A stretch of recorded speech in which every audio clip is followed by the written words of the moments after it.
الكبائر والمعاصي والذنوب التي نقترف لها ليل نهار ليس لها قيمة.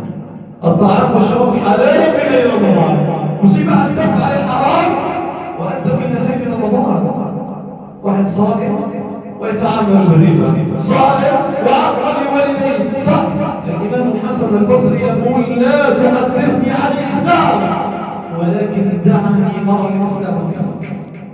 أنا مش عايز مسلم يقول قال الله وقال رسول الله، أنتم أعلم مني بهذا والله نشعر اليوم والآن احنا في 25 كل الناس علماء، كل الناس عارفين، كل الناس مشايخ، ولكن من يفعل؟ أصحاب النبي كانوا لا يتخطون آية، منهم الكثير، يعني عمر الخليفة مات ولم يختم القرآن حفظا، ولكنهم لهم مبشرين بالجنة وصحابيا من صحابة رسول الله. عدد على عمر